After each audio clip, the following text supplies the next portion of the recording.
Live with CDP Sports Talk, a weekly sports and entertainment podcast sponsored by Barry Cullen Chevrolet.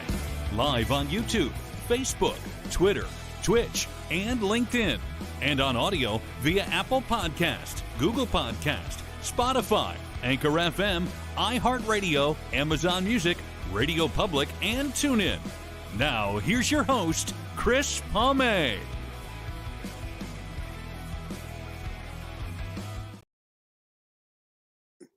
Good afternoon, everybody. Welcome to Season 7, Episode 37, overall 367 of Live with CDP Sports Talk, sponsored by Barry Cullen Chevrolet Dealership at 905 Woodlawn Road West in the Guelph Auto Mall.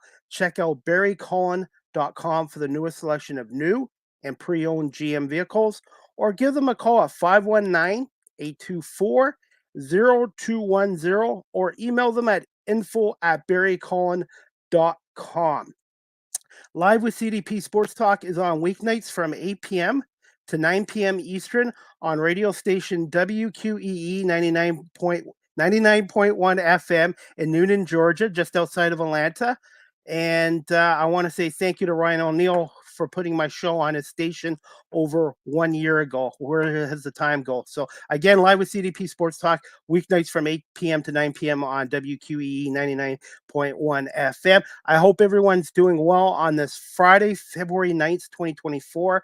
I am doing okay. I picked up a little bit of a cold, but otherwise I'm doing really well. And I'm looking forward to my guests today. Both of my guests have been on my show before.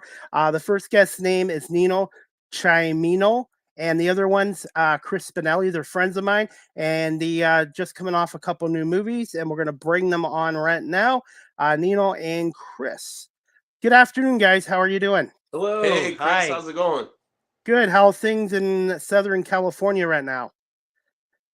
Well, a little more dry today. Yeah. The past couple days, we had a lot of rain a few days ago, which led to some flooding in some areas and potholes on the freeways and everything. It's just one of those situations that in Southern California, you can still have a winter. Yeah.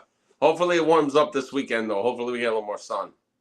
Right now, we're at a record high. We're almost at 60 degrees, which is a record for here this time of the year. Usually it's about minus 5, minus 10. So we've had a very mild winter here for sure.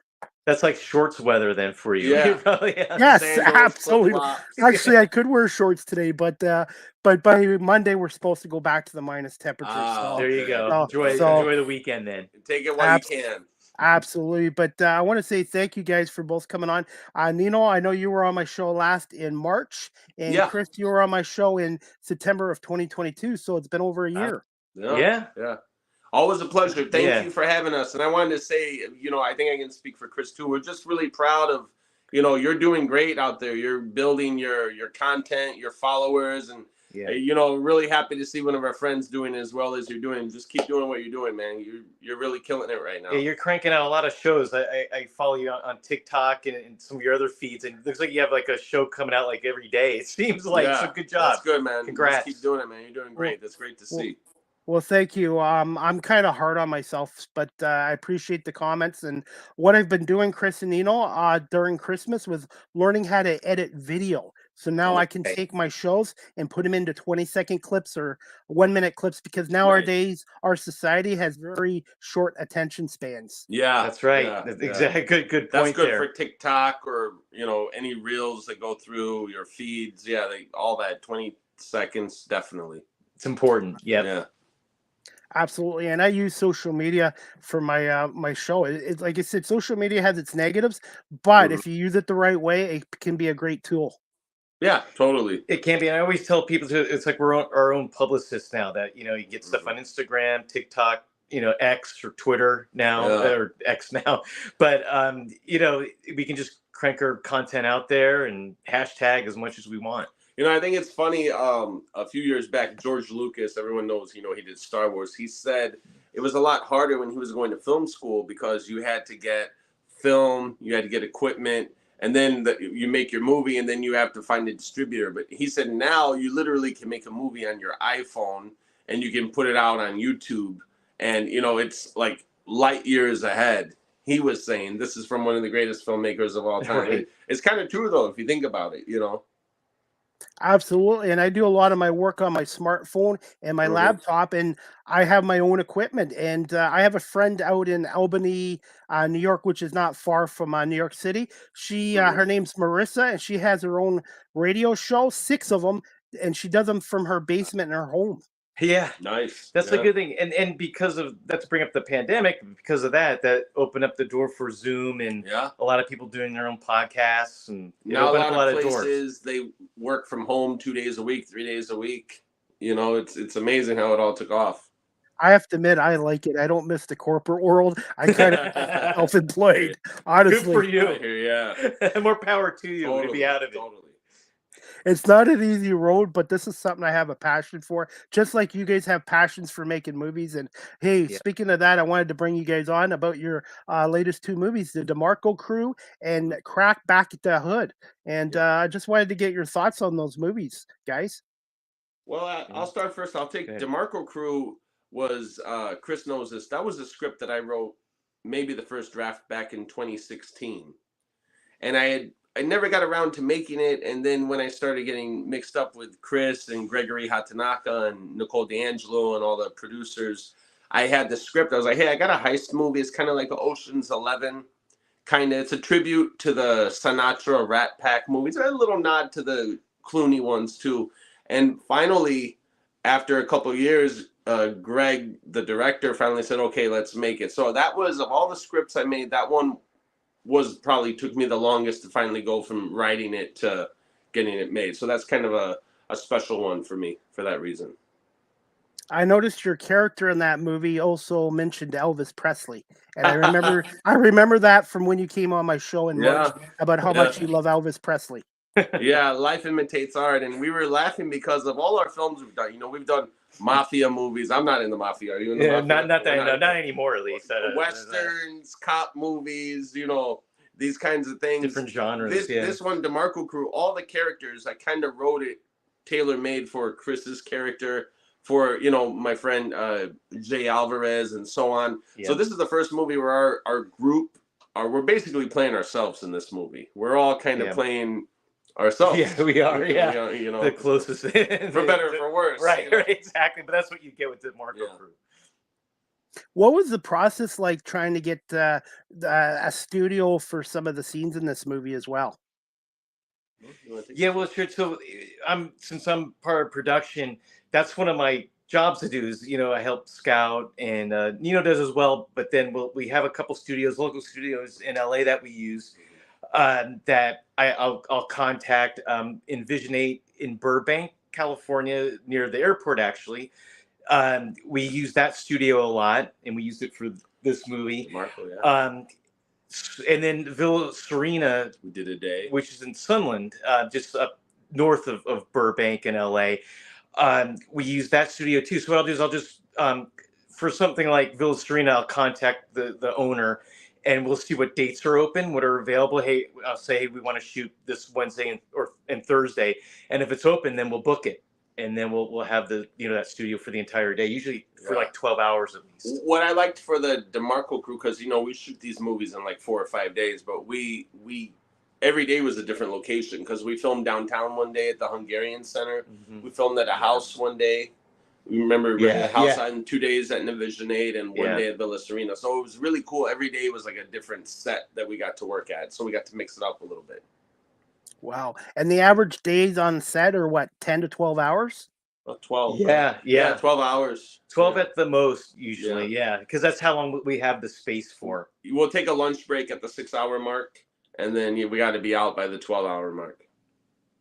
How was it? I'm going to reword this question, guys. What was the process like in finding the cast, or did you already know who you wanted in mind ahead of time for this movie? Yeah, well, the thing is, we work basically with the same core group of actors and production people. So I know for Nino, when he was casting DeMarco Crew, or finally when you were going to make it, even though he had already written the script, the people that we work with, it was easy for him to place us, into those characters. And then you go back and you kind of tailor it. Like I said, I wrote for Chris Spinelli. It was basically his personality, one of my closest friends as we are in real life. You know, at least we tell people we are. Yeah, we tell. It's all fake, but it's all. You know, and then my friend Jay Alvarez played the Rico. He's Puerto Rican in real life, so it was perfect. Everyone, there was Tommy, the Italian American, that was Louis DiStefano. Even he was great. Nicole D'Angelo, who played the lead girl. Nicole always played supporting parts in my films, but she never played a lead with me. But whenever we acted together, we always had good chemistry on screen. So I said, you know, this is a fun little movie we could do. Use our chemistry because we're kind of at odds in the movie a little bit. So, you know, like she slaps me and stuff like that. So kind of true to life a little bit. Yeah. In a good way. She wasn't really acting when she slapped No, I told her to. I said, you know what? Just don't hit my nose, but you can really slap me. Go ahead. Don't damage the goods. Yeah, don't go for the nose. But so everyone, we kind of tailored it to everyone's personality. Linda Wong played a great part in that. Shane Ryan Reed. Yes. Was good. You know, everyone kind of went in and knocked out their part. It was one of those movies where, and when I was younger, growing up, what attracted me to movies, maybe I didn't know I wanted to be an actor, but I love movies with large ensembles, you know, with a large cast. I always example like the Cannonball Run, or you can go any of those comedies. Or the Rat Pack movies. Yeah, right. Yeah. And you have a lot of characters, but each role is significant to the story and, you know, plays a big part in it. And so if you watch a lot of our other movies that we've made, whether it's Nino movies or some of our other filmmakers, we do have a lot of the same actors in it. And for something like the Marco Crew or a lot of our other movies, maybe for like the smaller roles, maybe we'll have to cast people outside, or maybe they're more roles out, maybe people that we don't work with all the time, but we know well enough to bring them in and do those other roles too, the smaller roles or some stunt stuff, whatever we need to do. Totally. I guess it makes it easier to work with a crew when you know them as well, and especially in terms of developing chemistry as well. One thing I wanted to ask you, Nino, as well is obviously you have a script, but if an actor or an actress comes up to you and say, "Hey, can we change this?" How's that process go with the script? I'm totally for that. Usually with our movies, we rehearse at least a couple times before, right? We'll run, you know, so. You know, my style of acting, I stick to the script, but I improvise on the spot as well. I'm very big into improvisation. That's kind of the acting school that I went to. And so if other people have ideas, I'm like, go ahead, I wrote it. I'm giving you full reign. Say what you want to say. And I think that's when some nice moments happen too, you know? Yeah, Nino made all great points there, because some filmmakers or writers, depending on the script, some dialogue you have to be precise with. You have to say how it's written. But Nino writes in such a way where it's very natural, and it's how people speak. But then it's also the flexibility of we can add a line or take. We don't have to say it exactly the right way, as long as we're doing what needs to be said in the scene for the story. But then, sometimes the best moments with actors is when you're in the moment shooting something. Some of the best stuff can come out that was not scripted at all, but it's just natural. It's coming from the gut. Totally. Now, also with the editing, who's in charge of editing this movie? And did you end up having to take some stuff out of the movie or add? Well, if it's anything, I work so close with Gregory Hatanaka that if it's something that I wrote and produced, I work with the editor. I give notes and everything. Even Greg directs the movie, but I give the notes and I work with the editor. And then when we have it to where we think it's passable, we'll give it to Greg to kind of do his own final assembly on it, and he'll, you know, really fix it up nice. So it's me, our editor, and Gregory who kind of work together. Absolutely. How long have you known Gregory for now? Well, it goes back. I sold my first film I ever made, American Mobster Part 1, which is called American Mobster Miami Shakedown, with Frank Stallone and Robert Miano. And I believe we sold it in 2012. And that's when we met and kind of lost contact a little bit. And then I reached out to him over the pandemic, and I mentioned it. We were talking, and I was like, well, would you like to do maybe another American Mobster movie? Because the first one, I had made it on my own and Greg distributed it. But this one, he said he never made a mafia movie before with him directing. So it worked that way. And we're coming up.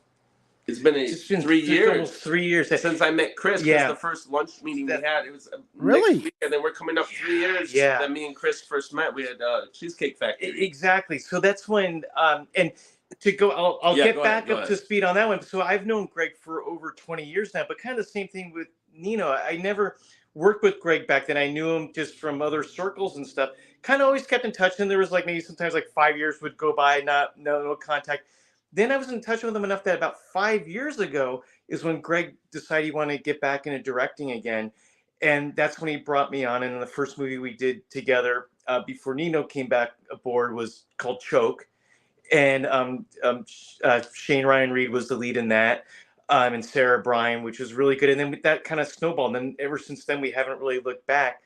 And then like what you were saying, 3 years ago when we were that's when I met Nino, when we were gonna make American Mobster Retribution, and I was the lawyer in it. It was love at first sight. It was. We haven't looked back since. Now this is the welcome to our home. Yeah. He picked out the furniture. Yeah, I decorated, but now the rest is history. By the way, dinner was great last night, honey. Oh yeah, well, yeah, you're welcome, sweetie. You're welcome. But Chris is like, well, that's all the time. That's right. Bye, everybody. The cat's out of the bag. No. No, because I've learned how to I prepared questions for you guys, but I've also learned how to ad-lib and ask other questions as well. And I wanted to ask you guys, Nino and Chris. People think as long as you have money, making a movie is easy, but there's a lot of process and a lot of work into getting a movie produced and distributed. And can you just explain to us a little bit about that? Go ahead, Mr. Yeah. Spinelli. Okay. Well, I'll let my lawyer answer this one. Exactly. Yes. This is on the record, right? So working with Greg, fortunately, we have a system in place where Greg was always more of a distributor for a number of years. His company, Cinema Epoch, and just like what Nino was saying, he distributed Nino's first movie, or the first American Mobster movie. And Greg has always had the business side of it, so he always had the business plan and all of that. In terms of like budgets and stuff, we are making independent movies at low budget, and so we found a system where it still costs money, of course, to rent the studios. And Greg, we had to buy a lot of equipment, the camera, the lighting, all that stuff. But we found a system where as long as we write scripts that kind of tailor to where we shoot, we make it as simple as possible, like no huge explosions and car chases, or we could add certain things in post-production, of course. And we just have this well-oiled system and that's part of the reason why, to go back, we work with the same core of people in front and behind the camera, because people understand the pacing. If we're making a movie for 3 to 4 days at the most, I mean, we're doing at least 20 to 25 pages a day out of the script. And our scripts are maybe between, let's just say 60 and 70 pages. 70, pages long. So, but we're still making full-length movies that are over an hour long. But we just found the system where we can just find to make these movies as inexpensively as possible. And then with the streaming world that's opened up, especially since after the pandemic, it's not like, the money is, the more content we put out there, the more it increases the chances to bring some money in, kind of thing. So that's the way. But you can make a movie with, very low budgets for, little to no money. And, a lot of people might do like GoFundMe on Facebook and, to make their movies and stuff like that. Fortunately, we don't have to do that because we have a good system down, and, it just works. And when we don't, we just rob a bank. Yeah. Well, there you go. See, there we go. More truth comes out. You see, more truth comes out. What did you put in my water? It was clear. I mean, vodka. I don't know. It smells like. Let me smell that. Chris. Also, I missed. You asked if we had any deleted scenes for DeMarco. Yeah. I wanted to mention it's kind of funny that we didn't have any deleted scenes. We filmed it about a year and a half ago, and the runtime was under an hour. It was like 55 minutes. Short. It was too short. So Gregory said, it needs to be at least 70 minutes, So he said, can you think of some scenes that we can add in between to make it an extra, 15 minutes? Yeah, right. So I was like, okay. So I actually, a lot of people don't know this, right before, was it Christmas or Thanksgiving? It was in November. November, right before November, Christmas. Yeah.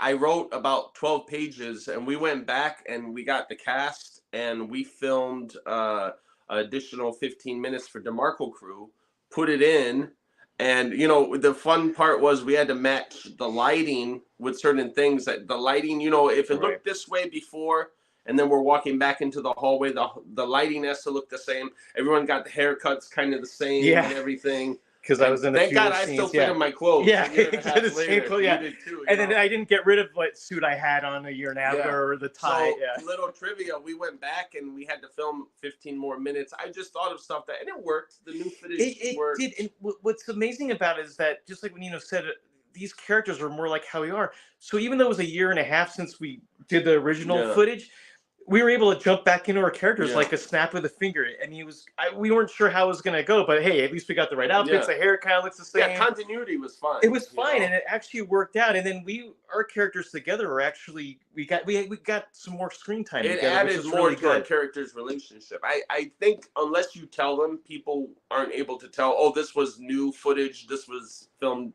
a year and a half ago. You wouldn't know. But also we were able to use the Steamboat Willie, if you caught that from, you know, Mickey Mouse.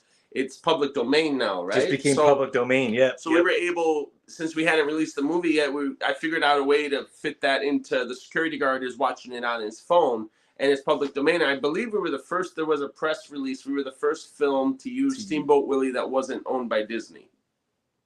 Wow. Yeah. Okay, I did not know that. But just know that for DeMarco Crew, it's the first movie to have that. I remember when we were going, besides that, not to cut you off, but it was, it felt almost like we were doing a sequel, I told Chris, because it felt like a year and a half later, it felt like we were coming back to do like a sequel, but it was still the same movie. It all worked out, though. It does.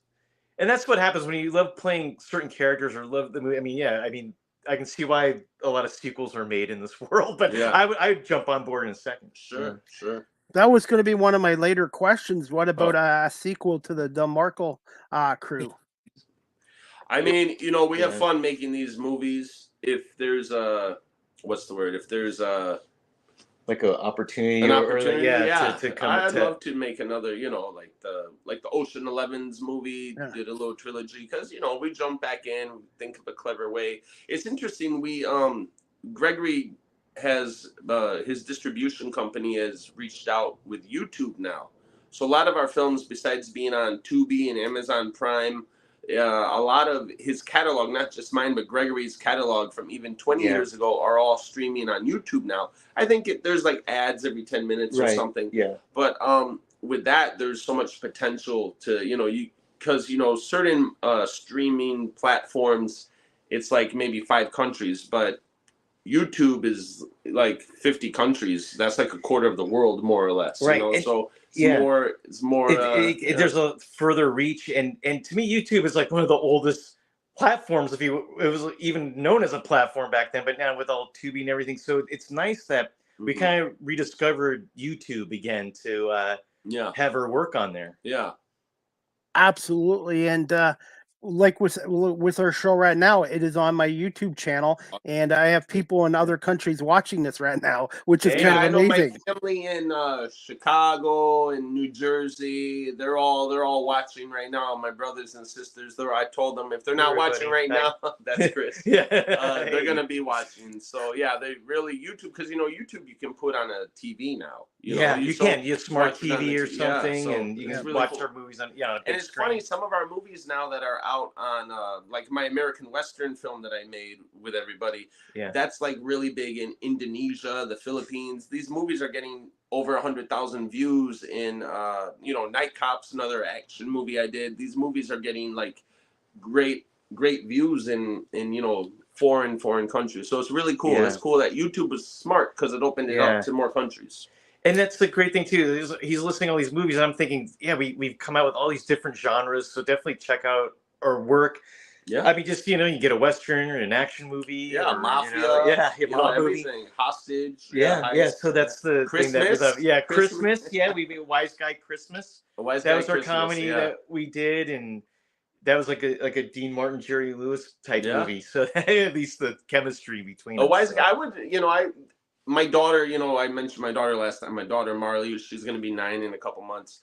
we have a certain movies that we watch Christmas Eve before Christmas, and we've added a Wise Guy Christmas into it now because that's like she wants to see me on there, and it's kind of funny, you know. It's a little over the top comedy, but it's funny. It's nice, wholesome. The guy rediscovers Christmas, the joy of Christmas, and this guy is hilarious in the movie. He's the straight man, and I'm the crazy man. And it's, you know, just wrote another good script that display. I mean, I think we had the most fun making that. Yeah, a lot of fun making it. It was another movie with a big ensemble cast. And we had a couple good dance scenes we got to film in that. So together, you know, like we danced together, but we just had a lot of fun with all the people that were involved. And totally. Yeah.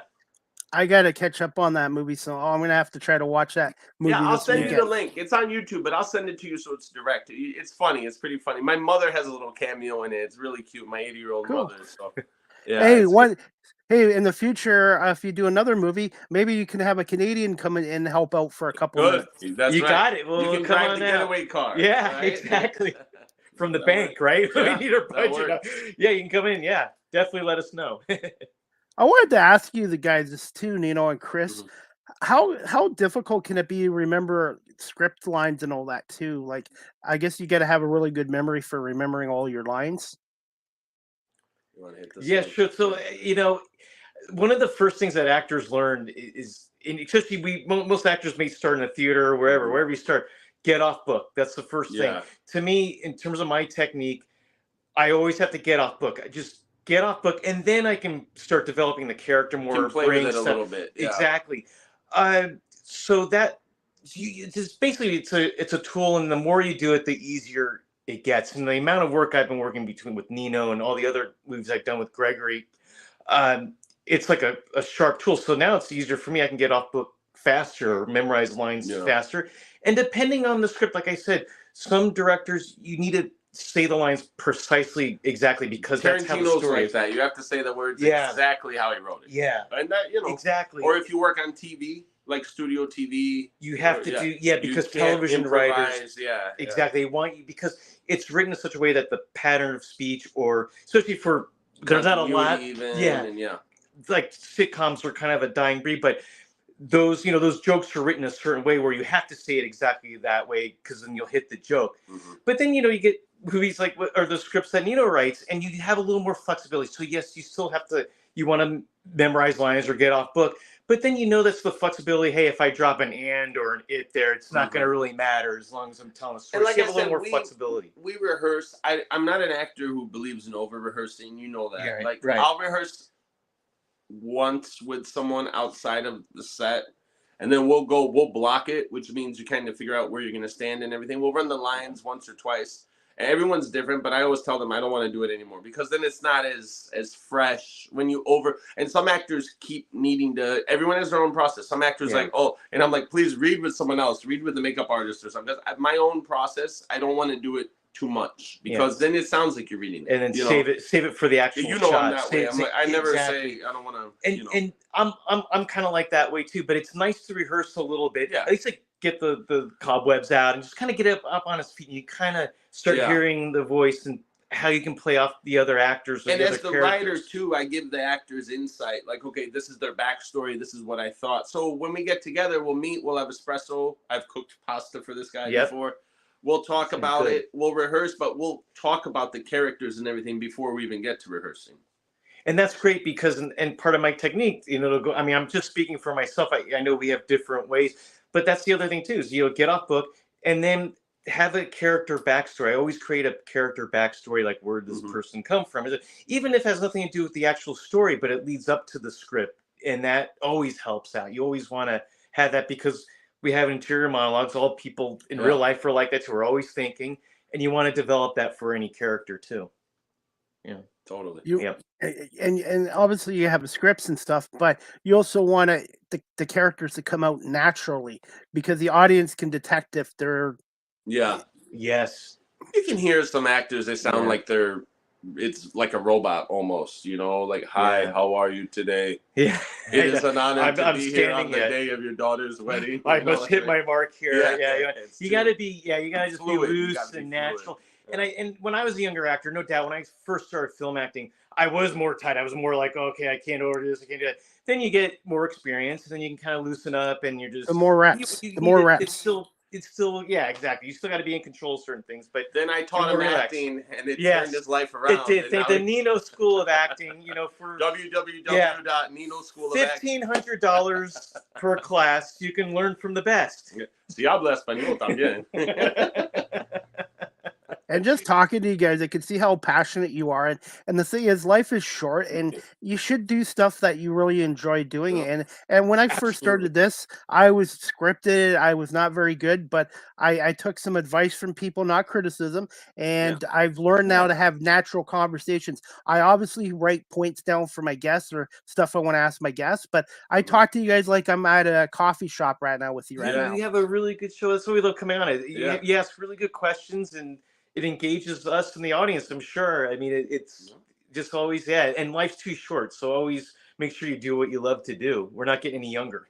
Speak for yourself, buddy. I know. Speak for I got myself. a script. I'm 27 years old. I'm speaking for myself. 27. Wow. I'm older than both of you. I'm 51. I'll be 52 this year. I'm much higher too. Chris is 62. Yeah, I'm 62. He's had some work done. Exactly. Right. In fact, I'm not really here. This is just an image of me from 15 years ago. But I'll be honest with you guys. I've never told you this, but my former profession, I did it for a long time. I think it prepared me for this because I was in a security. I was in corporate security for a casino, and I had to deal with all kinds of people, billionaires, millionaires, people that lost their homes. So I think my former career has prepared me for this because I had to use my mouth, I had to use my ears, I had to use my brains. And I saw a lot of stuff there. And that's actually a great script for you guys for a future movie. Okay, well, there you go. We'll get you a story by Chris. Do we have people? Yeah, we do. We act like we do, but we don't. We don't have people. There's no people. But each other's people. We'll make you feel right. We'll make you feel good. And that's when I do it with my guests too. I try to build good chemistry. I want my guests to come on here, feel comfortable talking to me, just like with you guys are on a movie set. You want to make people feel comfortable because people generally work better when they're comfortable instead of being on edge. I think our sets are fun though. I mean, we're laughing a lot. We are laughing a lot. It's very family atmosphere. Right. We laugh a lot, and then yet we get the work done, and we're focused, and get the shot done, and then everyone gets along. We're all friends. Yeah. Or we act like we get along. Yeah, we act like I can't stand this guy. Yeah, I know. I mean, behind this guy's back, I talk negative. He has a drinking problem. I talk negative about me. Yeah, well, the good thing is not for at least a day. I haven't had a drinking problem. Well, there we go. That's half the battle. 12 hours. There we go. Yeah. That's good. That's good, Chris. It's not even 2 o'clock yet. Yeah, I know. What do you know? Oh, well. I'm 3 hours ahead of you guys always. Yeah. Okay. The bars are opening up soon then. They never close. Okay, that's right. The sun's circling in the sky. It's day all the time up there. Hey, I wanted to ask you guys this too. Since you guys are in the movie industry, the wardrobe. Who's responsible for the wardrobe? Are they the actors and actresses, or is it the producer and such as yourself, Nino, that determines what you want the characters to wear on set? Well, I just on my end, and you can add on if you like after. If there's something specific that I wrote that they need a certain hat or black leather gloves, or like the DeMarco crew, we needed black ski mask and black gloves, and we'll have Nicole D'Angelo usually orders these things or gets them. She's one of our main producers. Our main core is Nicole, Gregory, myself, and Chris, and everybody has their own task that they handle in pre-production while we're preparing. And then there's other co-producers, associate producers that are great and do a lot of good things to assist us, but that's the main core, and so Nicole will order any specific props or wardrobe that we might need. Like, I need a scarf for the scene because that's what he uses to run out the window or whatever, Right. And then other than that, we tell the actors to bring their own clothes, and they usually send me text photos of like, oh, is this outfit better or this outfit? So usually I give the okay. They run it by me like that. Right. So and so since Nicole gets certain wardrobe over time, we're able to use it for other scripts. We're like, oh yeah, we do have black gloves from this other movie that we can use in this one. So it's kind of building that up. And like what Nino said, is a combination. Like I think I may have like 3 suits I own. Actually, I own 4 now, but I have 3. But like in every movie that we do, I'll be in one of those suits. Yeah. But, the black one, the blue one, the tan one. I like that light tan one you have. Thank you. Oh yeah, it is good. That was a wise guy Crystal somewhere that. But when we did American Western, that was 2 years ago. We shot that. I think. That was we wrapped almost 2 years. Wow, 2 years already. Ago, last week or something this week. Yeah. So we had to get a lot of cowboy wardrobe and hats, which we were able to keep. And then with another one of our director filmmakers, Gino McGahey, who actually is based in Massachusetts, he came out here with his group about a year ago, and we made another Western called Deadly Western, and we were able to use the same wardrobe from his movie in that because we already had it. And in fact, there is talk that we do want to make another Western eventually because we have those props and that wardrobe. Who's the biggest practical joker on set? And who does the cooking? Who does all the cooking on the set? Do you guys order out, or Chef Nino does the cooking? Well, it's not a Nino set unless all of a sudden you hear singing or Sinatra or dancing. Dancing or I'm getting focused to do a scene and Nino's not in the scene, but he's off camera, like popping off or doing some joke. But in terms of cooking and stuff, we get stuff catered to us, whether it's DoorDash or some restaurants, around will order to bring it in. But then Nino's mom has catered for us some great Italian food. Most movies that we've made with you, at least one day. She'll make some pasta or. I remember American Mobster Part 2. She did 3 days. Oh, that's right. Yeah. She did. Like pizza. You had pizza once? So she did the chicken cutlets, like the breaded chicken. Oh yeah. And then she did spaghetti one day, and then she did pizza at Frank Sinatra's house. I'll tell you a quick funny story. We filmed American Mobster Part 2 at Frank Sinatra's old house in Woodland Hills. I guess he lived in Palm Springs, but he had the Woodland Hills house for when he was making a movie or making an album. Yeah. So he didn't have to drive back and forth. He had a closer house, Problems we wish we had. I know exactly with my one. My stove at my apartment where we're at right now broke. So my mom was like, I have the dough and everything, but I have to cook it. So my mom came to Frank Sinatra's house, and there's a making of video somewhere. My mom is seen, and I think it was still during COVID, wearing a mask. Maybe it was. Sure. It was during. And my mom was making pizzas at Frank Sinatra's house, and I'm like, this is incredible. Who would have ever thought? My mother came from Rome, Italy. Yeah. God bless her to make pizzas at Frank Sinatra's old house. Yeah. Nuts. Really cool story. And the pizza was great. It was great. No, the food's great, and the chicken cutlets. I mean, are you kidding me? So we were well fed those days. I can tell you that. I've learned to take a monthly cooking class now too, and the other day I made a cauliflower and potato soup, and it actually turned out really good. Awesome. Nice. Good for the winter, cold weather. Well, it's 60 degrees, but whatever. I made bolognese last night. The meat sauce. It was really good. Yeah. Oh, nothing's better than homemade food. Homemade food or homemade pasta. Yeah. It's the best. I made some top ramen last night, but it was good. Chicken flavor. It was great. Yeah. Moving up in the world. Yeah, it took me 2 hours to make it, but I made it. All right, guys. Is it okay if I play the clip of the DeMarco crew here? Yes, and then roll it. Yeah. And then we'll get into your other movie as well. Okay, awesome. Sounds good. Just let me know if you can hear the sound, the volume. Just 1 second. I'm just going to get it up on here. Yeah, we can hear it. Mind if I ask you something? No, go ahead. Are you doing this for all the right reasons? Why else would I be doing it? Maybe you're trying to make amends for things that went down years ago. Val's a great girl, and it's unfortunate that didn't work out between you two. He broke into my home and kidnapped Valerie. Van Zandt has monthly high roller card games in his nightclub. He needs you and your crew to go in and get her out of there. Dean, the minute you make a score personally, get compromised. I'm not making it personal, all right? No, I misunderstood. That's all. It's all clear, Dean. Get out of there. We gotta go. Come on.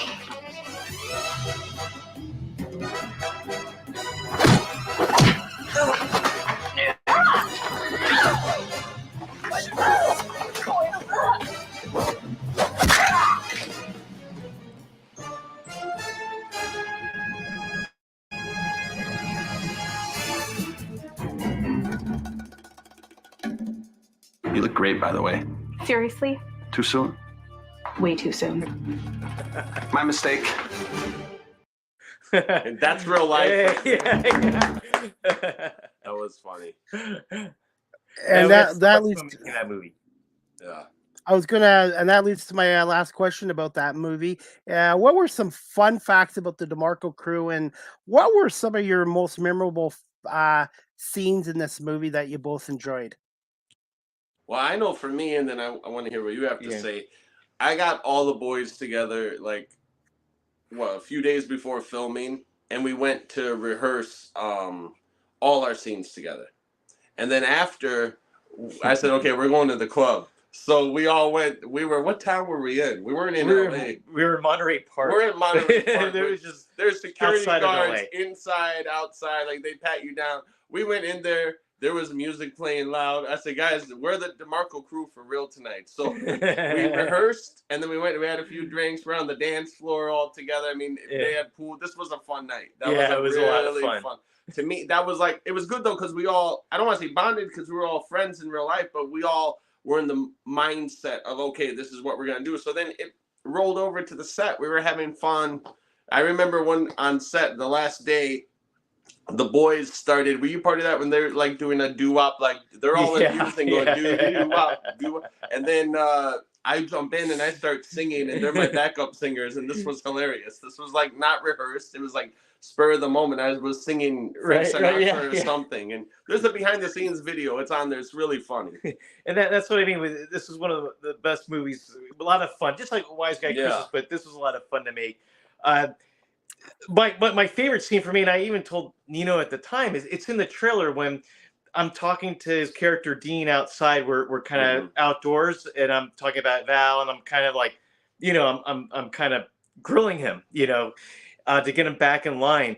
And that scene, I remember when I was preparing for it, and like I said, the dialogue that Nino writes is just so good, and that was just that kind of intersected both our characters together, and it was a turning point for us in that movie.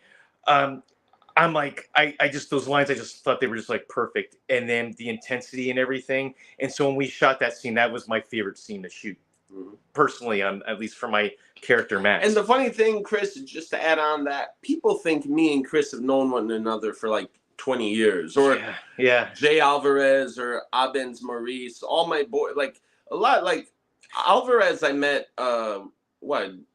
2 years ago, like, and Chris is coming up 3. I mean, 3. But we have this brotherhood that transcends time, so to speak. Where people are like, "You guys have only known 2 or 3 years." Like, we, it clicked, and sometimes you're, as they say, bros for life. Yeah, exactly, and that's incredible. It's only been 3 years, and like you were saying, people think you've only known each other that long. Are you related? But yeah, exactly. My daughter Marley saw. Let me see. What was you don't want to be related to me. I know. So not that guy. But I don't know what brought it up, but she said, "I like Chris. He's really nice. Is he a relative?" Long lost relative. Yeah. And I was out in the ocean for years. Ship finally came in. Yeah. But for some reason, you meet people and friendships develop, and just our personalities clicked, and we were thrown into working together under these circumstances. I mean, positive circumstances that when we're making a movie, and this talk speaks to everyone. Everyone's that end goal, like even whatever job you're doing to get. And then when we did American Mobster Retribution, the first movie we worked on together, I mean, it was something special then. And we hit it off right at that lunch. Yeah, we hit it off at Cheesecake Factory, and haven't looked back since then, but we're big Star Wars fans, so we'll nerd out on Star Wars every once in a while. But it's been great. I can't believe it's been 3 years already, but literally, literally. Yep. Have you guys been on any movie sets where chemistry was kind of difficult? Yeah. I won't say names, but no names. Some of our own productions too. And it's very tough, as a producer, you got to kind of have to figure out like common ground or middle ground between the two actors, because at the end of the day you tell them, look, you guys don't have to be friends in real life, you don't have to like one another, but respect one another, and we'll knock out the scene. And I mean, it happens, not everybody gets along. Sometimes there's there could be a diva on set, and then like I said, sometimes two people just don't get along, sadly. Yeah, exactly right. And so, and as producers, it's like when you're dealing with someone like that, you have to you always be professional. Obviously, I mean, that's the number one rule, no matter what business you're in. I mean, it's not just the film industry, whatever industry you're in. But also when you're dealing with that, you just gotta kind of be on your back heels and really think through, okay, how are we gonna deal with this person or speak to them in a way where it's not gonna offend them or push them even more. And you just kind of deal with it and you work with them like any other business, I guess. But it becomes difficult. Fortunately, that's far and in between. We don't deal with that a lot. It doesn't happen a lot. Sometimes, but it comes up. But that's the other advantage of when we work together. We're working with the same people, and for the most part, But it happens. It can happen anywhere. And like Chris said, it's not only the restaurant, or I'm sorry, the movie business. It could be the restaurant business. I have my background in the restaurant. I've ran a lot of Italian restaurants over the years, and sometimes you have two servers that do not get along. But they're both good at what they do. So I remember I would say, okay, you're going to work this day, you're going to work the other day, or you're going to work in the morning, you're going to work at night. You try to find, like we were saying, a way to make it work. So it's the same mentality for anything. You try to make it happen because they're both good at what they do. For some reason, they don't get along with one another. So you try to make it work. That's what you got to do. Exactly. And especially in all industries and stuff, it's all about people have different personalities or different backgrounds, and you might run into that. But overall, hopefully most of the time people decide to meet in the middle, we just, we get along and deal with each other. That's right. Or we give them whiskey. Whiskey, exactly. That brings everyone together real quick. And the time, I did fire Nino once, but we brought him back on the next one. I don't know what he's talking about. But you know what you guys were just saying actually applies to a lot of careers, especially what I'm doing in media. You're going to get your successes, you're going to get your setbacks, failures. I call them setbacks. And you're going to get people that you get along with really well and people that you're not. The thing is, even if I get turned down by somebody, I don't take it personally. I just continue to keep working and continue to improve. Just never check your ego. That's what I was told. Always check your ego. Exactly. We have no room for egos on our sets. No, we don't. And we touched on it before, but it's one of these things too where we're always earthquake. Oh, we just had an earthquake. Wow. You guys okay? Yeah, it's still rolling a little bit. Oh my god. Wow, man, that's cool. We're covering everything. Wow. Live with CDP earthquake. Yeah. So I know we're going to talk a little sports a little bit, but we're talking about the movies. Now we're talking about nature. Wow. We just had an earthquake, a little roller here. Still. Yeah. Wow. How often do they happen? I know. Wow. I was going to touch on something really cool, but if the earthquake overshadowed it. There might be dinner first. Yeah, exactly. This could be the last dinner. I was going to say before the earthquake hit that any profession, we're always learning, always evolve, and always get better, and so that's the key thing in life. Just keep getting better, and it gets easier as you go along. Mm-hmm. At least in terms of what you do, your profession. And that's what I love about the media industry is I'm learning something new every day, and that's what I love doing. And I was told the day you stop learning or the day you start getting complacent is the time you should start looking for another career. Yeah. Right. Yeah. Yep. Now, before we get to the new movie, the other movie we're going to talk about, just wanted to put you guys on the spot. What do you guys prefer when you're actors? Do you prefer being the good guys, or do you sometimes find it more fun playing the villains in the movies? Go ahead. Oh, well, as an actor, I'm speaking for myself. I love anyone. I love any good or bad guys, no doubt about it. If you're playing a villain or a bad guy, obviously, you can really dig deeper into that stuff, like one of Nino's movies called Dark Deeds. Mm-hmm. I play I play a bad guy in that movie, and no spoilers or anything, but I even told Nino at the time, as an actor, that role, and I don't want to do, I want people to see it, so I don't want to do too many spoilers, but let me put it this way: that character was very intense, and it got me to a place that I really had never been, like a really dark, deep place. And actually took me like a day or so to shake it off. And I know it's acting and it's fake and it's play, but that's how good the script was. And that's how good the character that Nino wrote for me. And I was able just to dive into that. So definitely, I guess what I'm getting to is when you are playing a bad guy, there's a certain element. And I've been bad guys in some other movies too, the Western and stuff like that.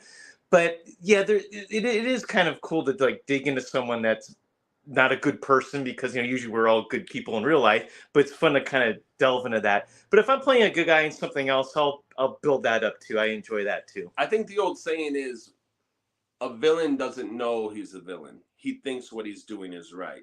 True. Yep. Use of Star Wars, Anakin Skywalker thought what he was doing was right to save his woman or whatever, or Zod, General Zod in Superman didn't think he was a villain. He thought he was, trying to save Krypton for, for a new order and all that, and on and on. The Joker, Batman, any villain, so a lot of the, you don't think. I think for me, it's not about, because I played Nick Romano a few times now. That's the American Mobster, and so this guy technically is a bad guy. He's a mobster. He has people killed. He kills himself. Whatever. He kills people himself. Whatever. But there I have to go. Of all my parts, Nick Romano, I have to go to a dark place. That's because this guy. I mean, he's a mastermind of getting people murdered, and if someone But in his mind, he's doing what he has to do to preserve the family, to preserve the name. So. I look at it more as like, I try to find something with a character that I can connect with personally. Because once I find what I can connect with, whether he's a villain or a hero or whatever, anti-hero, then I can take what I connected and I can run with it. Have you guys ever been in movies where you were given characters, but you just didn't fill the part? You just didn't connect with the character at all? Yeah, no, I'd have to really think about that. No, I think I've always connected with them, because with me, it's you playing different characters and you're in different types of movies, whether, different directors, different writers have different things. Like another director that we work with, Rich Mallory, who we've done a lot of movies with, he has definitely a different style than Nino. And I've done some of his movies, and you just adapt and mold to that writer and that script. And you just commit to it. I mean, that's why I never have a problem with a role I get casted in. You read the script, you can figure it out, and then you just commit to it, commit to whatever the character is and the story.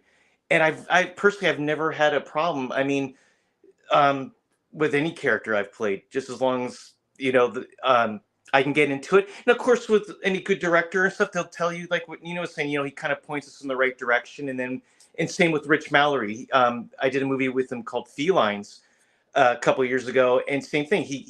I kind of needed some help on, hey, what's his character like and everything. Once Rich told me, hey, this guy is like this, that, and that, then I was able to take the ball and run with it. And there you go. So I usually don't have a problem with that. And I think, the majority of my movies I write. So I kind of write for myself, but other parts, I mean, I read it first. I'll never, if I don't feel good about it, I'll tell the director, you know what, maybe I don't think I can connect to this character, get someone else, because I want you to be able to do your best product. So if it's something that I don't feel like connected to, then I would never do a movie if I don't feel connected to the character. That's me, Okay. A little cameo in a friend's movie or something, that's different. But I mean, if I'm not connected, that's why I got to read it first. I rarely agree to something until I read. It's the old line. Yeah. I got to read a script first. Send me a script. Right. So, exactly. But if there's one thing about that character I can connect to, I'm on board. Do your homework and do your research. Exactly. Yeah, that too. Right. Yeah. And before we get to the next movie, did you want to guys give a shout out to the crew and everybody on the DeMarco crew, and also Linda S. Wong, who I thought was great in the movie too? Yeah, Linda was good. The best, the cat fight between Linda and Nicole D'Angelo, that was great. I mean, the cat fight in the movie, that's better than some of the fights we have in our cop movies. Those ladies really went for it. They really, because I never seen Nicole do anything physical like that, and I never really saw Linda either. So let me tell you, these ladies, they pulled it off. I was like, wow, they really. So but yeah, shout out to them and the crew, the cast, everyone.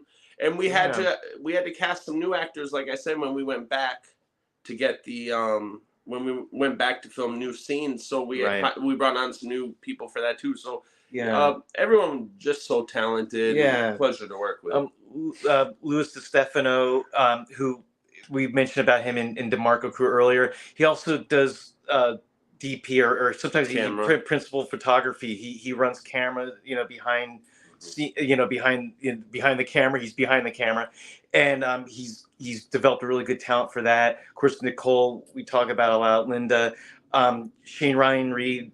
He's been in a lot of our movies, even outside of Nino's. He's a great actor.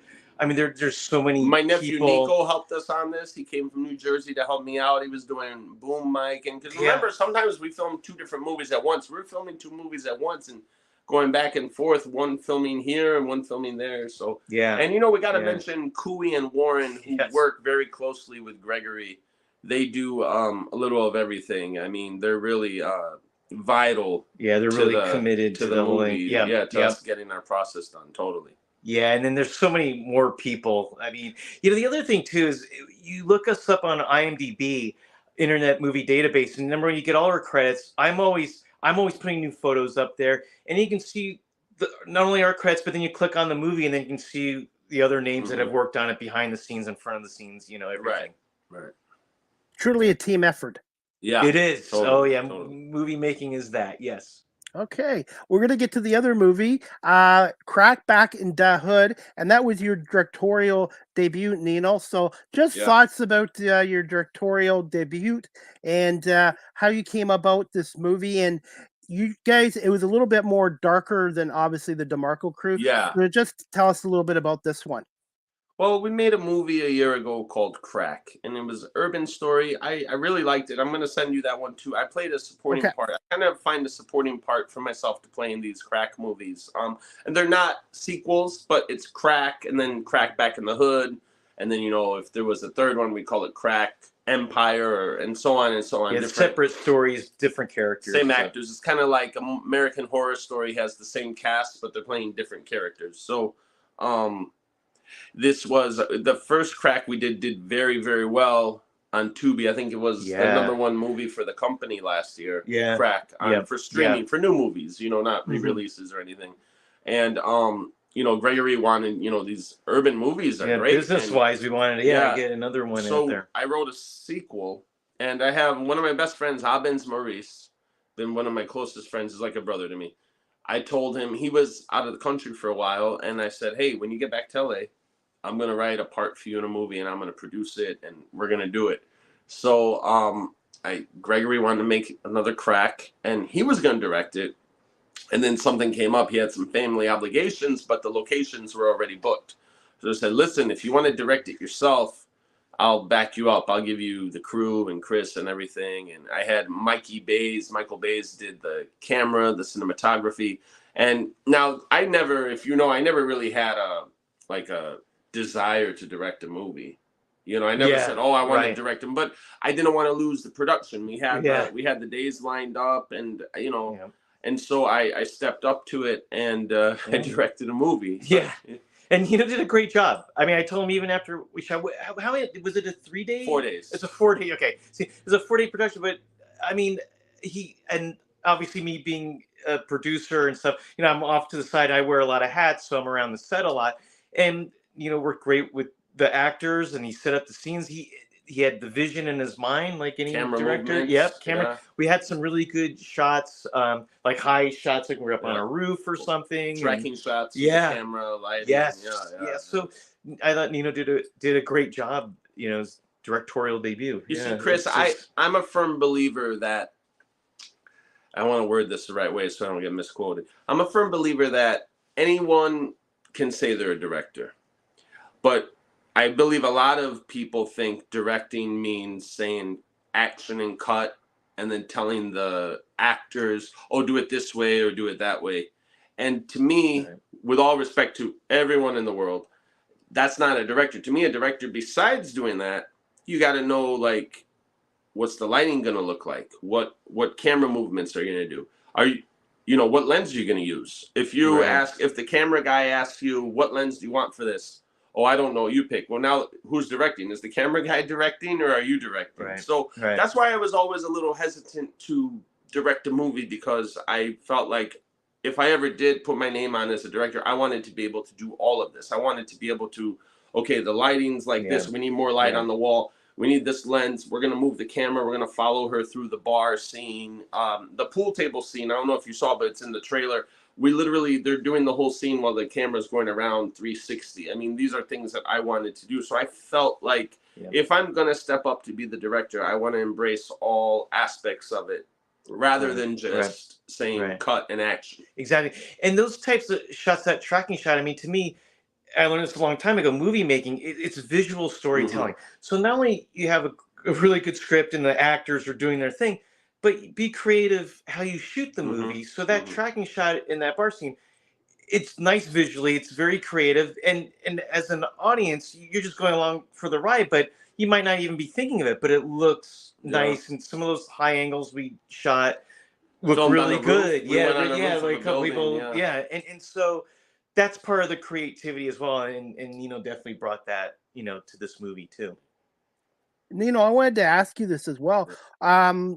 Obviously, you guys being in the film industry, I'm into sports, and hockey, goaltender, football's quarterback. Is director or producer sort of like that quarterback? You kind of know, you kind of have to know all aspects of You're the point guard. You're the point guard. You're the quarterback. Watching everything. Your head's on the swivel, right? And I was acting in the movie too. Yeah.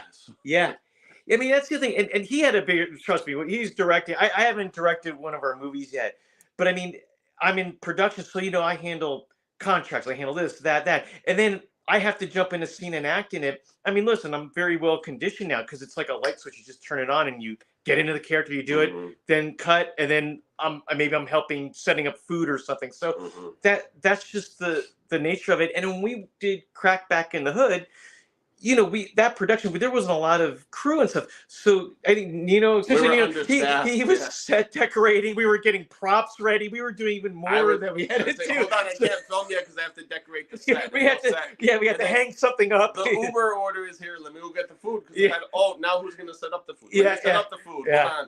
And then go back to filming. But you know what? We got all our scenes. We never ran overtime. We got all our scenes. Every night we thought we were gonna run out of time, but we knocked it out. We did. We did it. In the 4 days we shot it all. Yeah.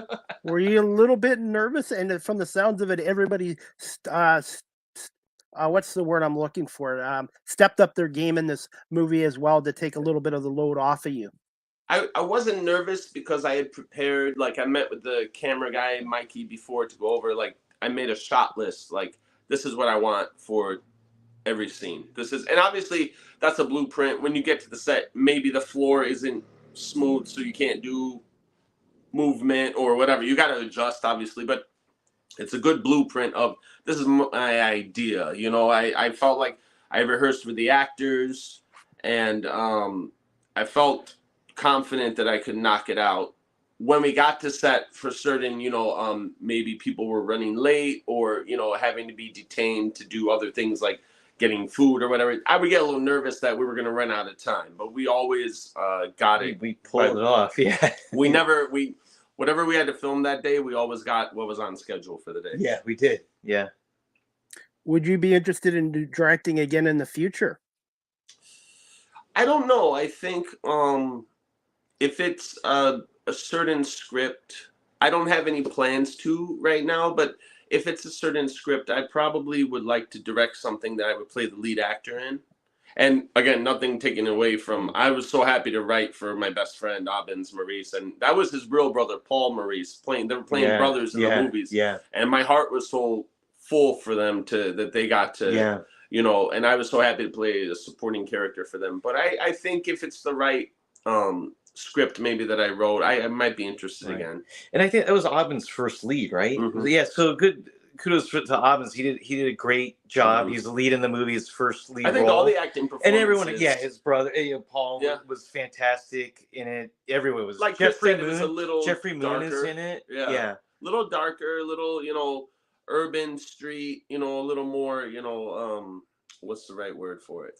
It's like an R rating kind of movie, you know what I mean? Yeah. And it's gritty. It's a full circle. It goes back to the productions we make. We just have a good variety of stuff. So the lighthearted, DeMarco Cruz is and then something that's more edgier, like Crack Back in the Hood.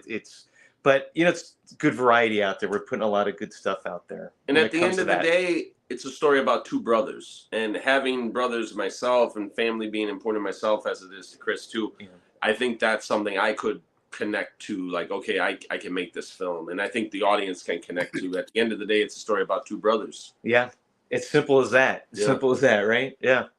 Now, how hard was it trying to make it as realistic as possible? As far as the performances, or in terms of the storyline? Well, I worked with Abbins a lot. He would come over, we would go over the scenes, and the other actors we were able to rehearse somewhat.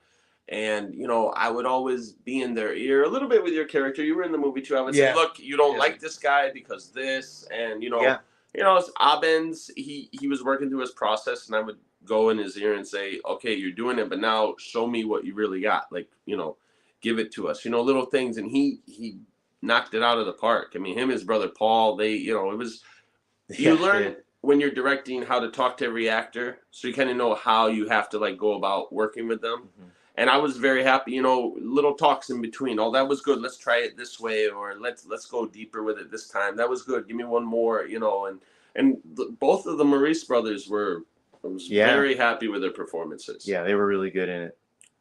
And what about your characters? How did you like your characters in this movie as well? Well, for me, I'm a district attorney, and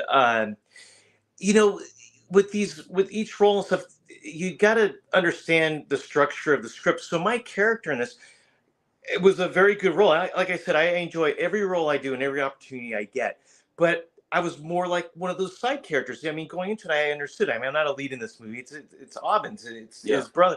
And me in the story, I'm moving the story forward along too. But I'm only in maybe 4 key scenes or 5 scenes, whatever it is. So just like what Nino said, he also then advised us. I remember him telling us, you don't like this guy, you hate this guy. That helps me get to that place. And I enjoyed doing the character line. I mean, it was funny. He was kind of an asshole, kind of, sorry about my language. I don't know if I can say that online. That's okay. It's okay. Okay, he was an a-hole. But I got to play into it, and obviously he was at odds with Aubin's character and Nino's character too. But it was kind of that underworld of, they get these lawyers together, and they all know each other, and they all work with each other. So in a way, we also had that relationship where not only did we're at odds, but come on, we've probably been on other cases against each other before. So it's that world which was really fun to play in, and even though it was a smaller role, it doesn't matter because it's part of the story. Yeah. And like I said, I enjoyed that character too, and the interactions with him. Yeah, I played a corrupt lawyer, and without giving a lot away, I mean, I always wanted to play a lawyer, never got an opportunity to. So I was. He stole the one time I got cast as a lawyer.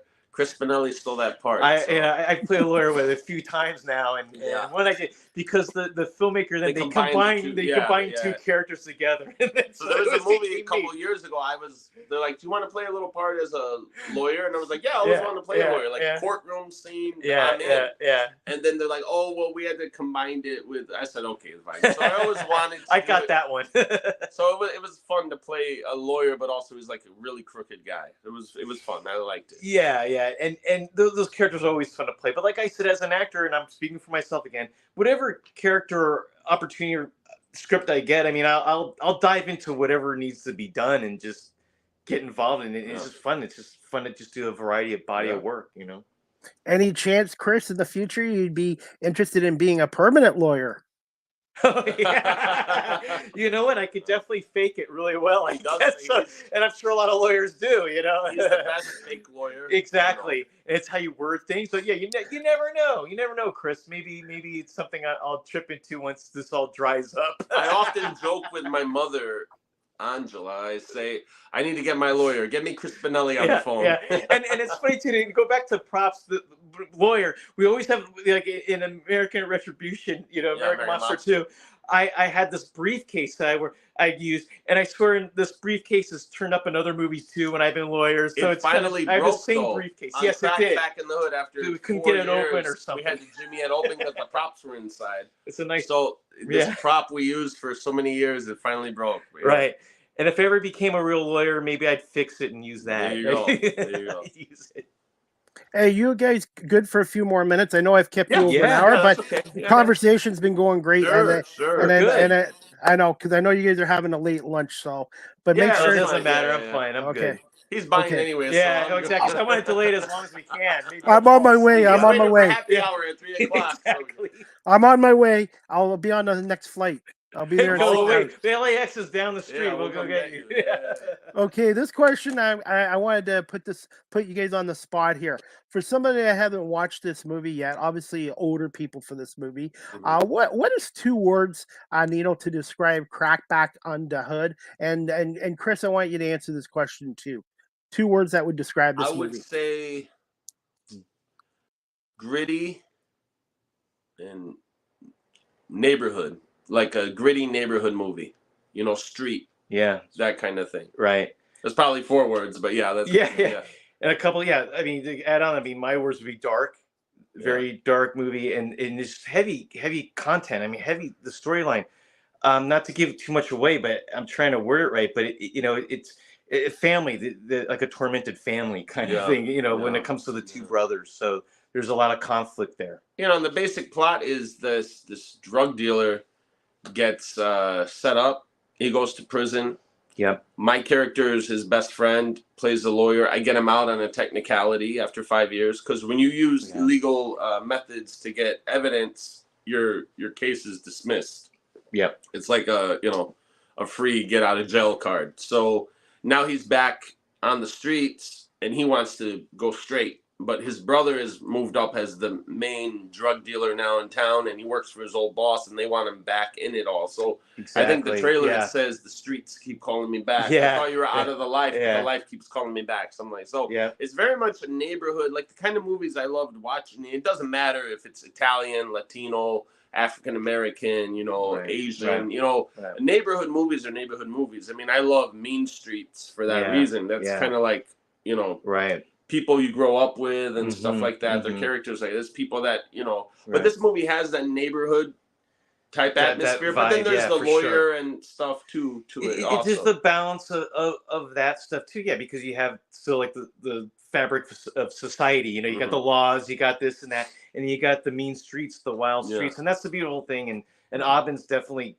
has that in his performance, where that's fun watching characters like that. They're teetering. You don't know if they're going to make it out.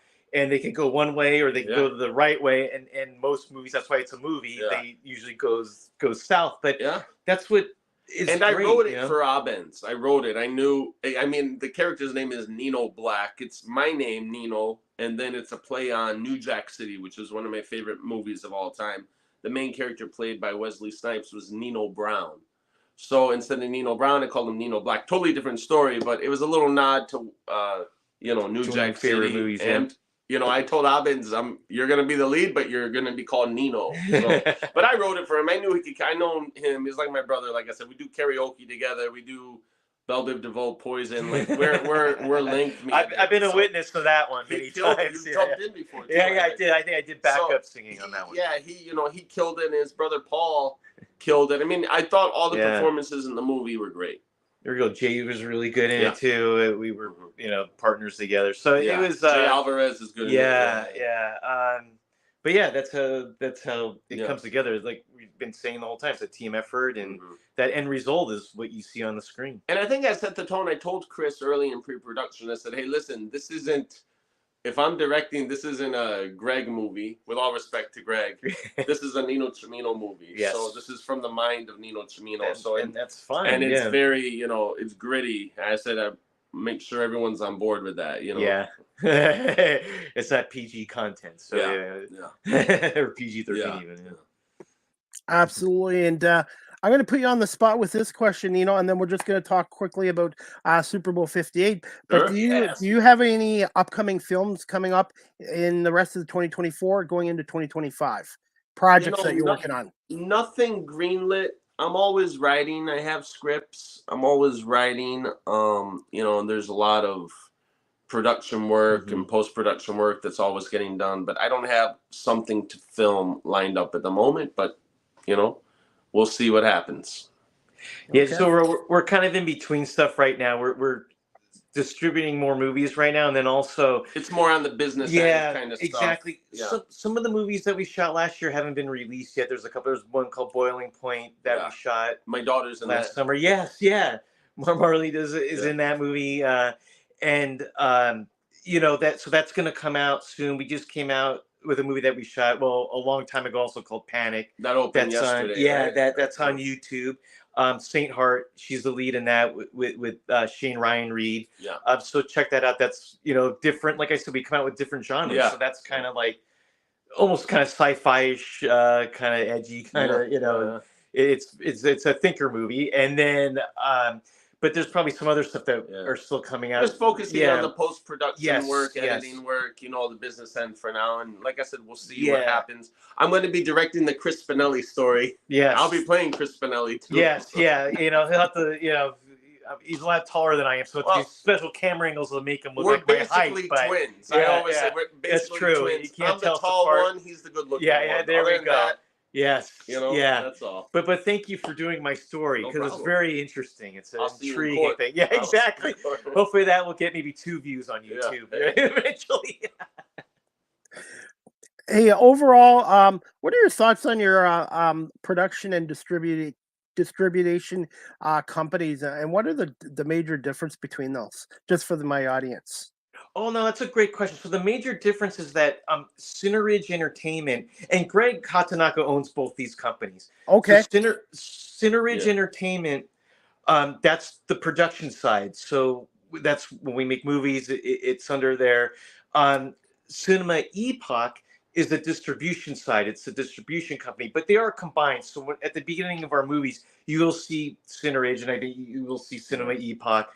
But that's the differences right there. But that's her brand. That's what And then my Cimino Productions is what are my screenplays that I developed through my own company, and then they're made with Gregory. But the Cimino Productions is exclusively my scripts that I write and produce, and then Gregory will greenlight them, finance them, and distribute them.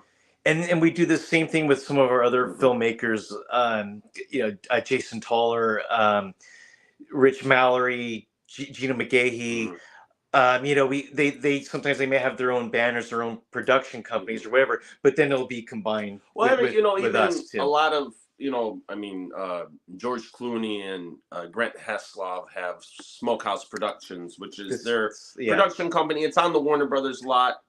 I believe it's Warner Brothers. Yeah, right? I think so. Yeah, and I think Warner Brothers has a first right of refusal of the project. So a lot of actors and producers do that. They have their own individual company where they develop material, but then they have a distributor and financer that comes in place to put it out there. And the best thing about Nino's logo is the film projector, and you hear it just like the old times. It's just like you don't hear that noise anymore. I'll tell you one more thing about that. The font is we had Cimino's Pizza growing up, my family's restaurant. It's the same font that we used in the 70s and 80s. That CP is the same thing. Cimino's Pizza. It's the same exact. My brother and sisters were like, "Hey, wait a second! You can't sue me." Are they taking you to court? I'll represent you. Don't worry. Where's that briefcase? I'll represent Nino. Just like with Gregory Tanaka, with his. As soon as I see his name and all that, I'm like thinking 70s and 80s. Yeah. His little thing that comes across. Yeah. All right, guys, and finally, we're going to wrap this up with a couple NFL questions. Both of you guys, what are your thoughts on Super Bowl 58 between Kansas City, San Francisco for the second time in 4 years? And who's your X factor in this game for either team, along with your MVP pick? All right. Go ahead, Chris. Yes, I love it. Oh, my gosh. Well, age before well, thank you. I know we nerd out on Star Wars, but Nino and I were huge NFL fans. I mean, I love NFL football. So to go into it, I was raised in Denver, so I'm a Bronco fan. They kind of, we know what kind of season they had. So for me, it's hard to root for the Kansas City Chiefs, obviously. But to me, take the emblems off these, their helmets, and they're just a fantastic team. They have a chance to be a dynasty and everything. I know a lot of 49er fans living out here in Southern California, so if they win, that's great too. Going into this game, it's hard to predict. We got to see how it plays out, but I think key player for the 49ers, of course, McCaffrey, they just feed him the ball. If he has a huge game, I think the 49ers have a good chance of winning. And then the 49ers defense, they just disrupt Mahomes. I think in the Super Bowl a few years ago against the Buccaneers, their defense shut Mahomes down, and that kind of cuts the angle off to Kelsey. So I'm thinking if the 49ers win, I'll just put it out there, the MVP would probably be Purdy. If the Chiefs win, we're looking at Mahomes probably being MVP. It's going to be the quarterback. Yeah. I think to add on that, a couple things. If I'm betting on a game, if I'm betting to cover the spread, I would put my money on Kansas City. Yeah. If not straight up, if this is the spread, and I tell everyone, put your money on Kansas City. What I've realized, Patrick Mahomes is basically become, if you guys remember 10 years ago, every time Tom Brady was in the playoffs, they said never count Tom Brady out. Exactly. Even if they did so during the year, the Pats are in the playoffs and Tom Brady was there, never count him out. And sometimes they would go to the Super Bowl. What about that comeback with Atlanta? So I feel like now Mahomes has inherited that title where you can say as long as Mahomes is in the playoffs, never count Kansas City out. I think that's honestly where we are with him right now. Exactly right. And so since Kansas City's defending champs, they haven't been knocked off yet. So, I was talking more about the 49ers. I think they have more weapons in a way, but then you can't count them out, especially after what Kansas City did on the road, beating Buffalo and then Baltimore. I mean, they did it on the road this time. So I think it's going to be a close game. I don't foresee any blowouts, and it could even go to overtime. Yeah, but I think the quarterback play will be the MVP. Whoever is going to come down team. And you know what? And I don't hate on the 49ers, but they almost lost to Green Bay.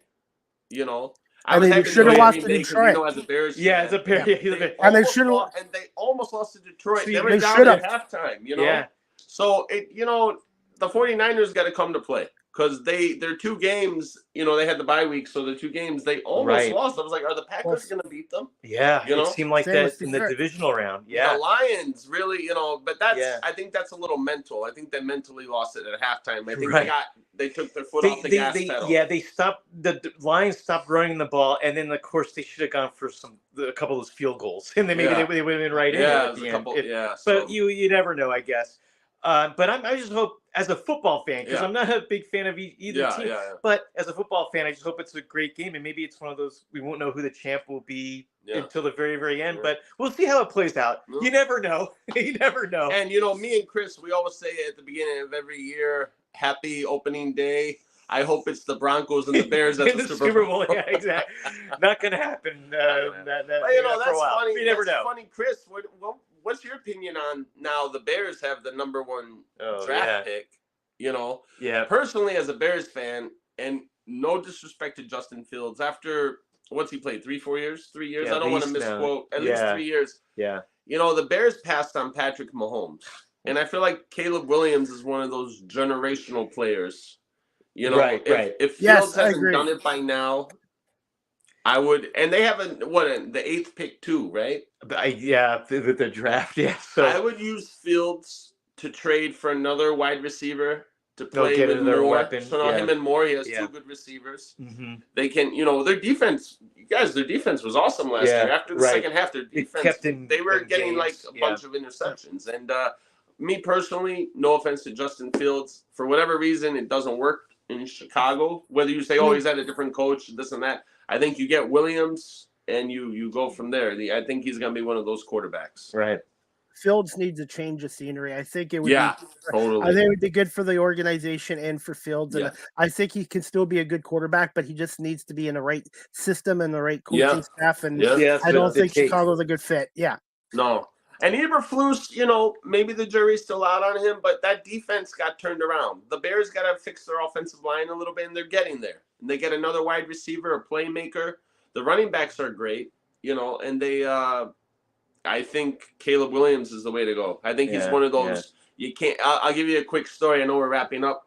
The Portland Trailblazers drafted Clyde Drexler the year before Michael Jordan came into the draft. And they said, we're not going to draft Jordan because him and Clyde both play shooting guard. We're going to go with Sam Bowie instead. All respect to Sam Bowie. But Michael Jordan, one of them could have played small forward. Drexler was 6'7". One of them, I would have got both of them. Can you imagine those? One of them could have been the guard. One could have played small forward. You make it work, know. Yeah. But that was one of the biggest. How do you pass on? So the first pick was Hakeem, went to Houston. Okay. Then the Portland takes Sam Bowie.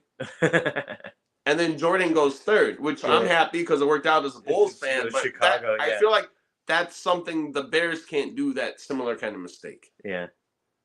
And my Super Bowl pick is Kansas City 31-24 over San Francisco. There's going to be I could see that. Yeah. Going to be a pick six. There's going to be a pick six interception. And my MVP is going to be for Kansas City is going to be Travis Kelce. He's going to be extra motivated because of Taylor Swift. Taylor Swift. I was going to say the MVP. He could be co-MVP. Taylor Swift winning MVP. Yeah, I think so. I mean, but you know what? That's God bless her, because what she's doing for the NFL, all her fans, they're just crossing over and watching more. They want to see her. And this, so.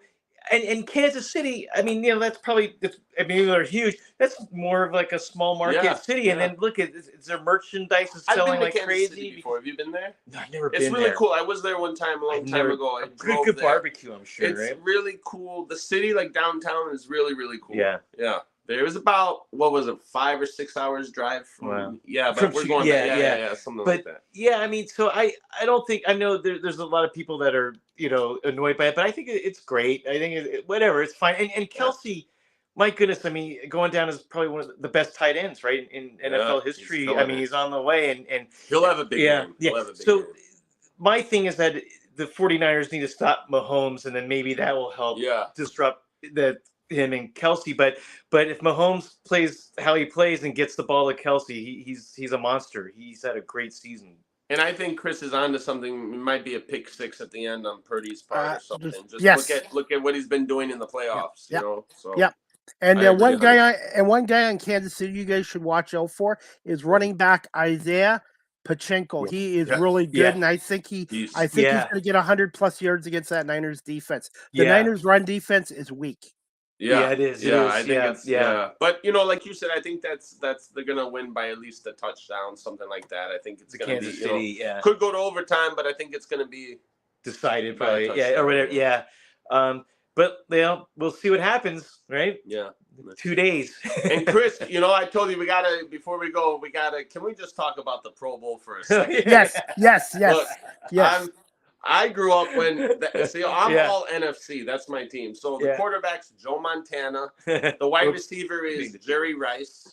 Walter Payton's the running back. Right. I mean, that's a great right there. Right. And in the 80s and the 90s, they really played. They were tackling. They were, and I don't know where it went from that. And then, we started seeing players didn't want to play anymore. Yeah. And Brady, greatest quarterback of all time, he didn't really do Pro Bowls. Like at least Montana and Troy Aikman, Steve Young, Dan Marino, they all played in the Pro Bowls. All those guys. Elway, I remember Elway, I think I told you the story. Elway retired and they won with the Broncos. And this is when the Pro Bowl was the week after. Yes, after the Super Bowl. Now they do it if you're playing in the Super Bowl, you don't have to play. So he had one and he said, hey, I'm going in. I'm going to do 2 plays because he was voted the starting quarterback. I'm going to toss it to the running back once. I'm going to toss it to the other guy, and then I'm going to tap out.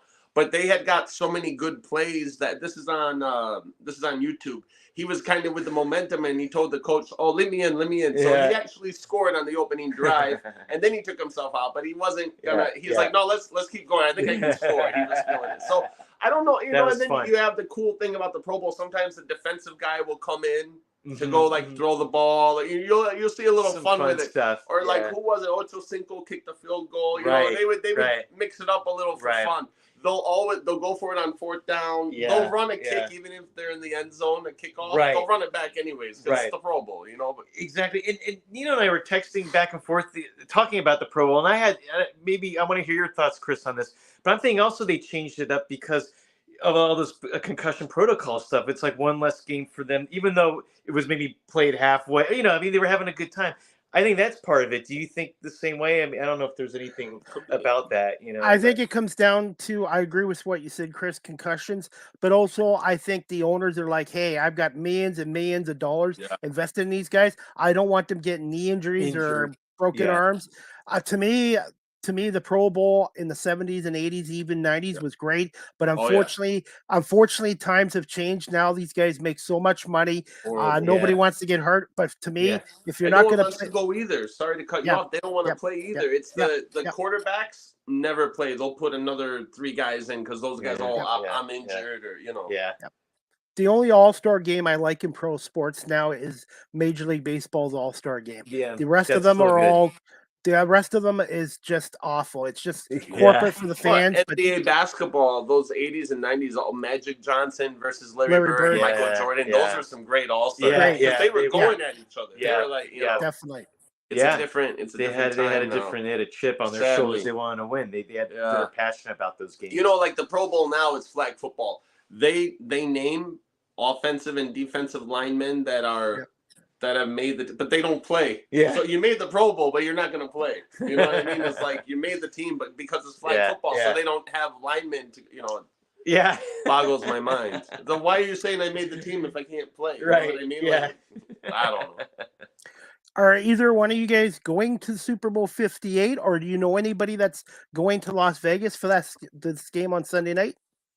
Not that I know of. No. I kind of been laying low this last month, so I'm kind of out of the social scene right now. I don't really know, but I'm just gonna watch it in my own house.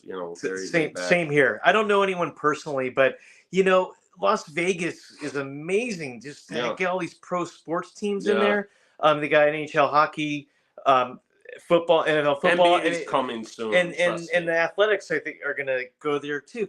And I mean, it's incredible because, even if you're not a sports fan of any of those teams, you go to Vegas and then you can catch a professional game. I mean, they hit it. They hit it big. And I'm sure billions of dollars are going to be made in revenue and everything to have it in gambling and everything in Vegas. I mean, it's kind of – and I've driven by that stadium before, and I haven't been inside it, but it looks gorgeous.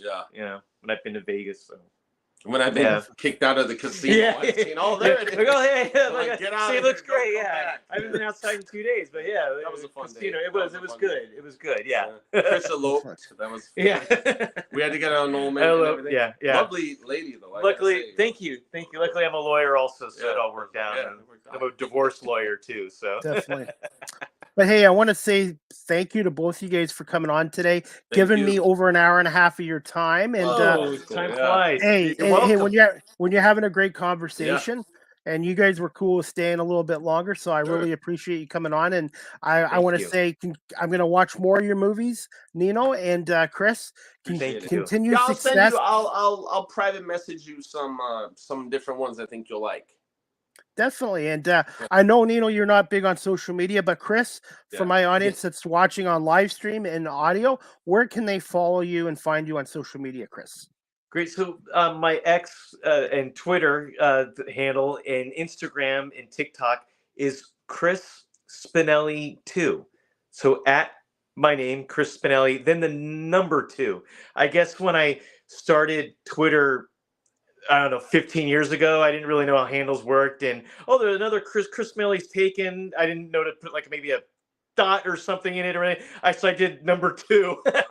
So that was my Twitter thing joke, was that I'm the other Chris Spinelli. But anyway, so at Chris Spinelli 2 is where you can find me, and you can look us up on IMDb. And of course, those are the main things. X, and Instagram, and TikTok. And your next comedian's at Denny's, which I know was postponed for the Zoom. Yes. So that's another thing too. I do stand-up comedy on the side every once in a while. I do more acting, but I am part of a podcast. And Chris, thank you for always watching us. It's called Comedians at Denny's, and that's every Wednesday night. And it's we have a Facebook page, so follow us on our Facebook page. Comedians at Denny's. I don't think we're having a show this coming Wednesday, but in a couple weeks we will. So that means they'll be funny finally. Yeah, Okay, yeah. good. And we want Nino as a guest. I don't think they can handle me, but we'll see. Yeah, we'll see. Because we just like your show, Chris. You talk sports and you have movies and stuff on it. Same with us. Now Nino is like a comedian, but since he's a filmmaker, we're also going to have him on the show for that. So you don't have to be a comedian to be on our show. Comedian, town drunk, whatever. Yeah, exactly. Yeah. There's one in every group, my friend. There is always one. Well, have a drink for me. And hey, we had a little bit of everything in this show, including an earthquake. And I hopefully it wasn't too serious. We'll have to put the news on, see where that was. See how. Where were you? Well, you were on Chris's show when it happened. Yeah. So, but hopefully everybody's okay. It wasn't too serious. Yeah. Okay. Well, hey, Chris and Nino, thank you so much for coming on my episode 367, and we'll definitely have you both on again in the future. And Lauren too, because I want to bug Lauren about those Dallas Cowboys who let her down every year. Lauren Kirshner, and Jay Hewlett, they're the other two comedians I do the podcast with, Comedians at Denny's. So shout out to them. But they're big football fans too, obviously. All right, guys, I'm going to let you go, but have yourself a great late lunch, and we'll definitely keep in touch with you. And we'll send you a copy of the show later. My friend. Always a pleasure. Enjoy the Super Bowl. Talk to you soon. You too, Nino. Thanks, Nino and Chris. Thank you so much. Easy, buddy. You're welcome. Bye. Bye. Ciao. All right, guys. My next live with CDP Sports Talk, sponsored by Barry Cullen Chevrolet here in Guelph, and weeknights at 8 p.m. on WQEE 99.1 FM. It's going to be Thursday, February 15th at 2 p.m. Eastern with my guest, Martha Byrne. She's a longtime daytime soap opera actress on CBS's As the World Turns.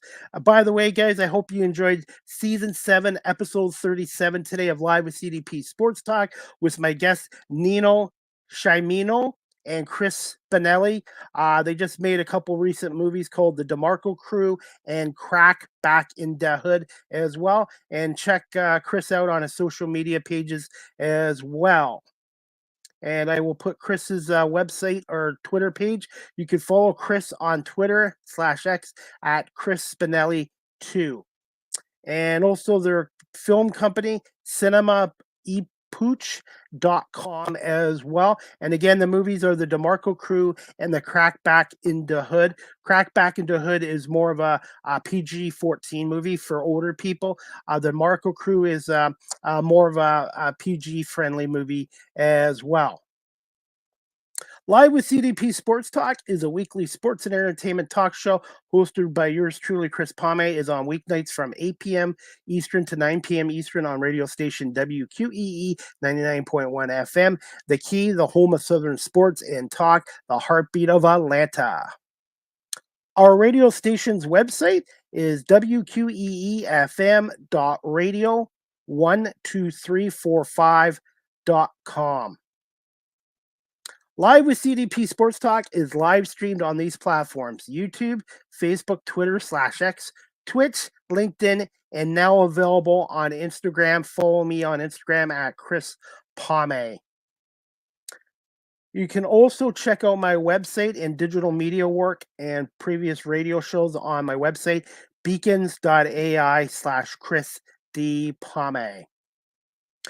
Live with CDP Sports Talk, again, is sponsored by Barry Cullen Chevrolet Dealership at 905 Woodlawn Road West in the Guelph Auto Mall. Check out barrycullen.com for the newest selection of new and pre-owned GM vehicles, or give them a call at 519-824-0210, or check out barrycullen.com, or you can email them at info@barrycullen.com.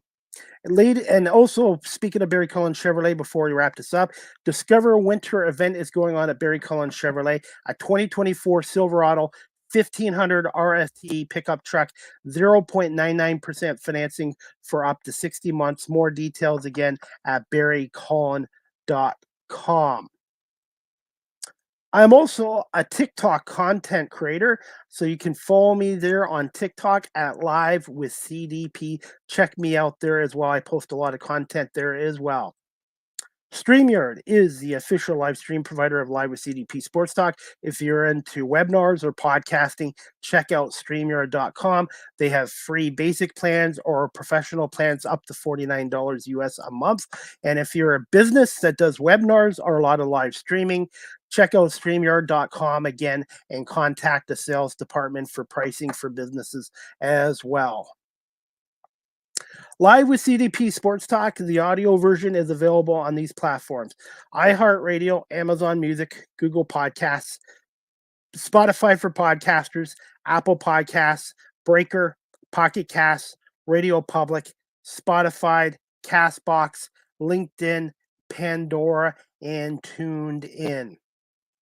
And finally, you can email or text Live with CDP Sports Talk at cpame19@gmail.com or text the show at 519-820-7188. Comments, questions, suggestions, feedback, greatly appreciated as well. And as some of you know, I am now volunteering again with the Cambridge and District Humane Society in Cambridge, Ontario. If you're looking for a family pet or a forever friend, check out the Cambridge District Humane Society at 1650 Dunbar Road in Cambridge, Ontario, or check out their website at cambridgehumanesociety.org as well. And they have some great cats and dogs and pets down there. And I'm really glad to be down there. And if you also want to make a donation to the Cambridge Humane Society, the website again is cambridgehumanesociety.org. And also, guys, finally, we have Super Bowl 58 going on this weekend, and I'm looking forward to it. It's a rematch of Super Bowl 54, Kansas City, San Francisco, this Sunday night, 6:30 on CBS, and also on Westwood One Radio. The TV call with Jim Nantz, Tony Romo, and Tracy Wilson. I'm going with the Chiefs to win this game, 31-24. I think Patrick Mahomes is like the Michael Jordan of the NFL, and Brock Purdy's had a great year, but he is a rookie. This is his first Super Bowl going against a veteran like Mahomes. You got to go with Andy Reid over Kyle Shanahan. And I just think the Chiefs, they've had a much harder road to the Super Bowl than the Niners. The Niners had 2 home games and barely beat Green Bay and barely beat Detroit. Kansas City had to beat a very good Miami team in -30 temperatures. Excuse me. And then they had to go to Highmark Stadium in Buffalo to beat a very good Buffalo Bills team and Josh Allen on the road. Then they had to go to the AFC Championship game in Baltimore against Lamar Jackson, the MVP, and the Ravens, and beat them. So you got to go with the defending champs. So Kansas City 31-24 over San Francisco. My Chiefs MVP will be Travis Kelce, and the dark horse or X factor in this game for the Kansas City Chiefs is going to be running back Isaiah Pacheco. I think he might have 100+ yards rushing in this game as well. But again, I want to say thank you again to my guests, Nino Cimino and Chris Spinelli today for coming on. They are from the DeMarco crew and the Crackback in the Hood. And I want to say thank you for them coming on. And if you guys give me a little bit of time tonight, I will have the video and the audio of this episode downloaded to all my platforms as well. And also, you guys can tune into Live with CDP Sports Talk tonight at 8 p.m. on radio station WQEE 99.1 FM, brought to you by Barry Cullen Chevrolet. And please check out my previous episode with my guest, Tori Martin, who is a Nashville recording artist star, and the hit of her latest single, Stepping In It Again. But again, thank you to Nino Cimino and Chris Spinelli for coming on Live with CDP Sports Talk today. And my next episode will be Thursday, February 15th at 2 p.m. with my special guest, Martha Burns, a longtime daytime soap opera actress on the CBS long-running soap opera As the World Turns. I hope everybody has a great evening, great weekend, and enjoy Super Bowl 58 in Las Vegas Sunday night, 6:30. Pregame will probably be about 1 o'clock.